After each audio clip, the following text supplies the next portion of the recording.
जय हिंद साथियों, क्या हाल चाल। उम्मीद करता हूँ कि आप लोग स्वस्थ होंगे, मस्त होंगे। आप लोगों का पेपर बहुत अच्छा गया होगा दोस्तों। तो पेपर जो था इस बार का यूपी पुलिस कांस्टेबल का बहुत मॉडरेट आया था। टफ भी नहीं बोलेंगे लेकिन इजी भी नहीं बोलेंगे। कई सारे सेगमेंट से जो सवाल थे काफ़ी टफ पूछे हैं। जैसे कि आपका जीके से हो गया, कई सारे सवाल तो बहुत ही अनएक्सपेक्टेड सवाल पूछे हैं। उसके बाद में आपका जो है मैथमेटिक्स, रीजनिंग से भी कुछ सवालों के एक्सपेरिमेंट किया गया है। हिंदी काफ़ी इजी पूछी है, लेकिन एक चीज़ और है कि कई सारे जो सवाल है ना वो मिसप्रिंट हुए हैं, जिसकी वजह से जो उसका आंसर पता कर पाना बहुत ही मुश्किल है। जीके के अंदर खुद एक सवाल है कि आंसर निकालने के बाद आंसर को क्वेश्चन के अंदर नहीं दे रखा है, ऑप्शन के अंदर नहीं दे रखा है। तो फिर भी कोई दिक्कत नहीं, हम लोग आज इस वीडियो के अंदर जीके का जो है मैं आप लोग को आंसर की बताने वाला हूँ। टोटल जितने भी जीके के सवाल आए थे सबके आंसर की 1 बाय 1 करके डिस्कस करेंगे। तो चलिए दोस्तों, बिना किसी देरी के शुरू करते हैं इसको। तो देखिए, सबसे पहला आपका सवाल पूछा गया था कि पहली बार राष्ट्रीय कृषि नीति का कब घोषित की गई थी। वो जो राष्ट्रीय कृषि नीति थी उसको कब लागू किया गया था। तो जिसका आंसर है दोस्तों, राष्ट्रीय कृषि नीति जो है आपकी, ये आपकी कब लेके आई गई थी दोस्तों। राष्ट्रीय कृषि नीति आपकी लेके आई गई थी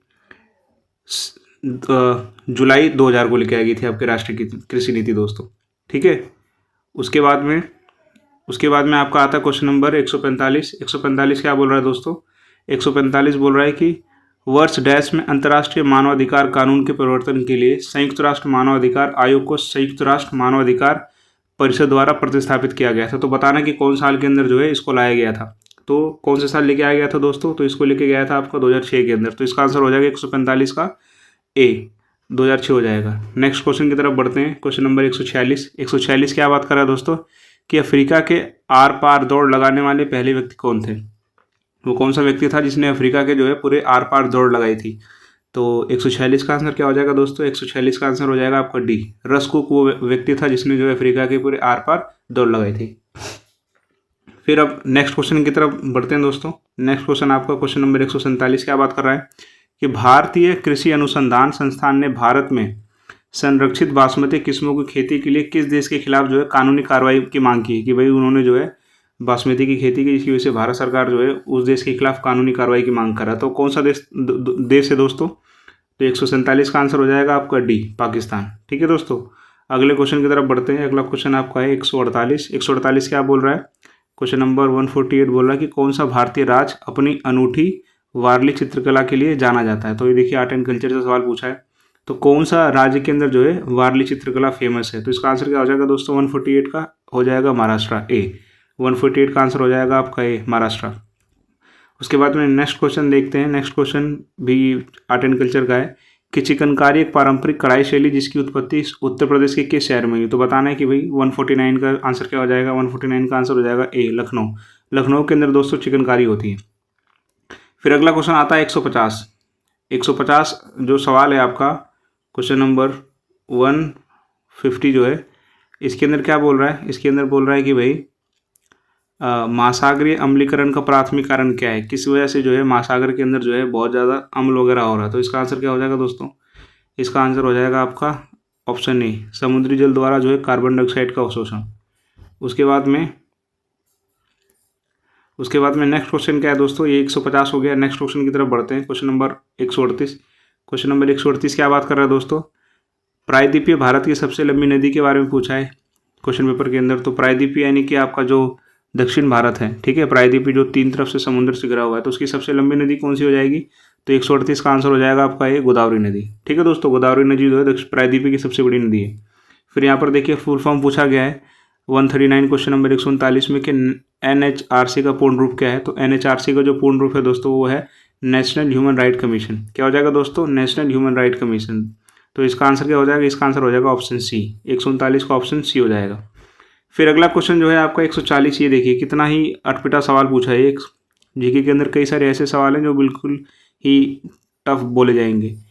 140 नंबर सवाल बोलता है कि वर्ष 1985 को कौन सा अंतर्राष्ट्रीय वर्ष घोषित किया जाता है। ठीक है, वर्ष 1985 को कौन सा अंतर्राष्ट्रीय वर्ष घोषित किया गया था। तो इसका आंसर हो जाएगा आपका युवा दोस्तों। तो इसका आंसर हो जाएगा 140 का डी। अगला क्वेश्चन देखते हैं दोस्तों। अगला क्वेश्चन कि डैश अनुसंधान विधियाँ उत्तरदाताओं की प्रक्रियाओं के आधार पर उन्हें गहन आगे की जांच और पूछताछ करने के लिए सहायक। ठीक है, ये सवाल ये आपको तब पढ़ाया जाएगा जब आप ट्रेनिंग वगैरह कर रहे होगे पुलिस की, तब आपको चीज़ें सिखाई जाती है। लेकिन इन्होंने एग्ज़ाम के अंदर ये सवाल पूछ दिया, तो ये तो इसका लॉजिक ही नहीं बन रहा कोई। तो इसका आंसर जो है, इसका आंसर हो जाएगा दोस्तों मिश्रित। 141 का आंसर हो जाएगा ए। उसके बाद में नेक्स्ट क्वेश्चन देखिए, फुल फॉर्म से पूछा है कि BRI की फुल फॉर्म बताइए, 142 क्वेश्चन नंबर का। तो इसका आंसर है दोस्तों बेल्ट एंड रोड इनिशिएटिव, जो चाइना और का ये इनिशिएटिव है। तो 141 का आंसर हो जाएगा आपका ए। नेक्स्ट क्वेश्चन देखते हैं दोस्तों, क्वेश्चन नंबर 143 क्या बात कर रहा है कि डैश्ड विशिष्ट व्यक्तियों को उस संगठन की सुरक्षा के खतरे में डालने की कोशिश करता है जिसके लिए वे काम करते हैं। तो 143 का आंसर क्या हो जाएगा दोस्तों, आपका 143 का आंसर हो जाएगा बी, जिसको बोलते हैं स्पीयर फिशिंग। अगले क्वेश्चन की तरफ बढ़ते हैं। अगला क्वेश्चन देखिए, करंट अफेयर से पूछा है कि निम्नलिखित में से कौन सा सोशल मीडिया प्लेटफॉर्म नहीं है। बताना है कि निम्नलिखित में से कौन सा सोशल मीडिया प्लेटफॉर्म नहीं है। 131 सवाल नंबर बोलता है कि कौन सा सोशल मीडिया प्लेटफॉर्म नहीं। तो दोस्तों गूगल नहीं, क्योंकि गूगल एक सर्च इंजन है, आप यहाँ पर चीज़ों को सर्च करते हैं। क्वेश्चन नंबर 132, निम्नलिखित में से किस प्रकार का प्रदूषण त्वरित यूट्रोफिकेशन है। ठीक है, तो इसका आंसर हो जाएगा आपको जल प्रदूषण। ठीक है दोस्तों, हाँ, जब किसान वगैरह बहुत ज़्यादा केमिकल यूज़ करते हैं तो उससे जो है वो केमिकल नदी वगैरह के अंदर, तालाब के अंदर बह के जाते हैं, तो पानी पे केमिकल की परत चढ़ जाती है, उसी को बोलते हैं यूट्रोफिकेशन। क्वेश्चन नंबर 133 क्या बोल रहा है दोस्तों, 1946 के विमुद्रीकरण के दौरान RBI के गवर्नर कौन थे। तो 133 का आंसर हो जाएगा दोस्तों सी, चिंतामण द्वारकानाथ देशमुख, CD देशमुख। फिर क्वेश्चन नंबर 134 क्या बोल रहा है कि भारतीय संविधान का कौन सा भाग राज्य के नीति निर्देशक सिद्धांतों से संबंधित है। 134, तो इसका आंसर हो जाएगा दोस्तों ऑप्शन ए, भाग 4, अनुच्छेद 36 से लेकर 51 जो है आपका DPSP की बात करता है। उसके बाद में क्वेश्चन नंबर 135, पुस्तक अ लाइफ मिस स्पेंट किसके द्वारा लिखी गई थी। ठीक है, 135 का आंसर हो जाएगा दोस्तों आपका option number B, Suryakant Tripathi Nirala. अगला क्वेश्चन है क्वेश्चन नंबर 136, आसमान के नीलेपन का मुख्य कारण क्या होता है दोस्तों। तो इसका आंसर हो जाएगा ऑप्शन ए, बिखराव। फिर उसके बाद में क्वेश्चन नंबर 137 क्या बोल रहा है, क्वेश्चन नंबर 137 बोल रहा है कि रमन सुब्बा राव जिनका हाल ही में निधन हो गया किस खेल से जुड़े थे दोस्तों। तो 137 का आंसर हो जाएगा क्रिकेट, रमन सुब्बा राव जो क्रिकेट से संबंधित है। फिर करंट अफेयर का एक और सवाल है, क्वेश्चन नंबर 125, भारत का पहला हवाई अड्डा कहाँ पर स्थित है। ठीक है, तो इसका आंसर हो जाएगा दोस्तों ऑप्शन बी, मुंबई के अंदर है। फिर अगला क्वेश्चन है दोस्तों कि भारत में व्यवसायों के लिए सेवाओं हेतु GST पंजीकरण के लिए थ्रेशोल्ड लिमिट क्या है। तो इसका आंसर हो जाएगा दोस्तों ऑप्शन ए, 20 लाख। ठीक है, अब बात करते हैं क्वेश्चन नंबर 127 कि डैश में दुर्भावनापूर्ण फाइलों वाली छवियों का उपयोग कर हैकर को आपके खाते की जानकारी चुराने या आपके कंप्यूटर को संक्रमित करने में मदद करने के लिए क्या किया जाता है। तो इसका आंसर हो जाएगा दोस्तों इमेज फिशिंग। ठीक है, तो 127 का आंसर हो जाएगा आपका ऑप्शन ए। फिर नेक्स्ट क्वेश्चन देखते हैं, ये देखिए राजधानी से पूछ दिया, देश की राजधानी के बारे में सवाल पूछा है। तो क्वेश्चन नंबर 128 क्या बोल रहा है कि क्रोएशिया राज्य की राजधानी क्या है। तो क्रोएशिया राज्य की राजधानी क्या हो जाएगी दोस्तों आपकी, जाग्रेब। ठीक है, तो ऑप्शन नंबर सी इसका राइट आंसर हो जाएगा 128 का। फिर बात करते हैं क्वेश्चन नंबर 129 की कि आतंकवाद से लड़ने में सूचना साझा करना किन तरीकों में महत्वपूर्ण माना जाता है। तो इस स्टेटमेंट वाला सवाल है, इसको पढ़ के बताना है। तो इसका जो राइट आंसर है 129 का वह है आपका ऑप्शन नंबर सी। फिर अगला सवाल देखते हैं दोस्तों, अगला सवाल वन स्टेटमेंट वाला है, मतलब फैक्चुअल है बिल्कुल ही। भारत के किस पड़ोसी देश को थंडर ड्रैगन की भूमि के रूप में जाना जाता है। तो 130 का आंसर हो जाएगा आपका Bhutan, option number b, Bhutan को जाना जाता है दोस्तों। फिर अगला सवाल देखिए, क्वेश्चन नंबर 117, GST के ब्रांड एम्बेसडर के रूप में किसे चुना गया था। तो GST का ब्रांड एम्बेसडर किसे बनाया गया था दोस्तों। तो इसको बनाया गया था अमिताभ बच्चन को। तो 117 का राइट आंसर हो जाएगा option number D.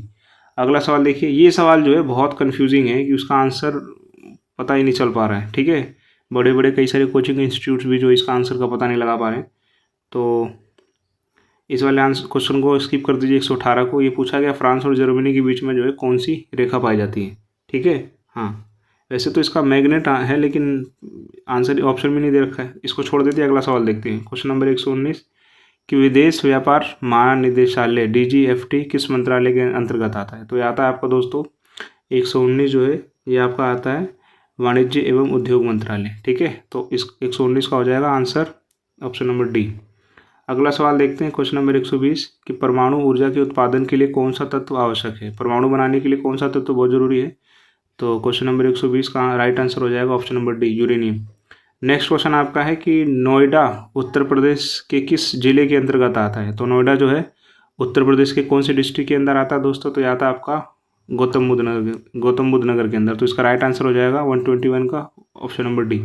Next question देखते हैं। सवाल क्या पूछा था कि विश्व डाक दिवस कब मनाया जाता है? जो वर्ल्ड आपका पोस्ट डे है, वर्ल्ड पोस्ट डे कब सेलिब्रेट किया जाता है? तो जो आपका क्वेश्चन नंबर 122 का राइट आंसर है आपका डी हो जाएगा दोस्तों। 9 अक्टूबर को सेलिब्रेट किया जाता है। फिर अगला सवाल आपसे पूछा है कि जून 2024 तक संघ गृह मंत्रालय का प्रमुख कौन था? ठीक है, कौन भैया जून 2024 तक यूनियन होम मिनिस्टर थे? तो इसका राइट आंसर हो जाएगा दोस्तों Amit Shah, option number D. Next question देखिए, मॉडर्न हिस्ट्री से पूछा है क्वेश्चन नंबर 124 कि इंडियन नेशनल कांग्रेस की स्थापना किस साल में हुई थी? तो किस साल में बनाया गया था दोस्तों इंडियन नेशनल कांग्रेस को? तो इसका राइट आंसर हो जाएगा दोस्तों 1885 के अंदर। तो 124 का राइट आंसर डी हो जाएगा 1885। नेक्स्ट सवाल देखते हैं दोस्तों। नेक्स्ट सवाल आपका पूछा गया है कि द स्कारलेट लेटर किसने लिखी है? पुस्तक किसने लिखी है दोस्तों? द स्कारलेट लेटर पुस्तक किसने लिखी है? तो ये लिखी है आपके नथानियल हॉर्नो। तो इसका आंसर राइट आंसर हो जाएगा ऑप्शन नंबर डी। उसके बाद में क्वेश्चन नंबर 114 कि उपयोगकर्ताओं के बीच लगातार संचार को प्रोत्साहित करने के लिए किस सोशल मीडिया प्लेटफॉर्म में स्ट्रिक्स नामक सुविधा है? तो भाई किस सोशल मीडिया प्लेटफॉर्म के अंदर ये सुविधा है? तो ये है आपका स्नैपचैट के अंदर। तो 114 का राइट आंसर हो जाएगा ऑप्शन ए स्नैपचैट। फिर ये देखिए एंशियंट हिस्ट्री, अति प्राचीन इतिहास, एक सवाल पूछा है कि भाई पल्लव राजवंश की राजधानी कहाँ पर स्थित है? तो पल्लव राजवंश की राजधानी है वो है कांचीपुरम में। तो सवाल नंबर 115 का राइट आंसर हो जाएगा कांचीपुरम। फिर यहाँ पर देखिए एक सवाल पूछा है क्वेश्चन नंबर 116 कि वित्तीय स्थिरता बोर्ड का क्या काम है? तो वित्तीय स्थिरता बोर्ड, जिसको हम लोग बोलते हैं दोस्तों फाइनेंशियल स्टेबिलिटी बोर्ड। तो स्टेबिलिटी का मतलब क्या होता है? स्थिरता बना के रखना। किसके अंदर? फाइनेंस, पैसे के मामले में स्थिरता बना के रखना। तो इसका राइट आंसर हो जाएगा option number d, it ensures financial stability. यह वित्तीय स्थिरता क्या करता है? सुनिश्चित करता है। तो ये था दोस्तों आपका यूपी पुलिस कांस्टेबल 23 अगस्त फर्स्ट शिफ्ट के जितनी भी टोटल जीके के क्वेश्चन आए, ये आप उसके राइट आंसर हैं। उम्मीद करता हूँ कि आप लोग का पेपर अच्छा गया होगा, आप लोग मैच कर लीजिएगा। मैं रीजनिंग का, मैथ का और हिंदी का भी लेके आऊँगा इंडिविजुअल। तो बनाइए रहिए मेरे यूट्यूब चैनल जिसका नाम है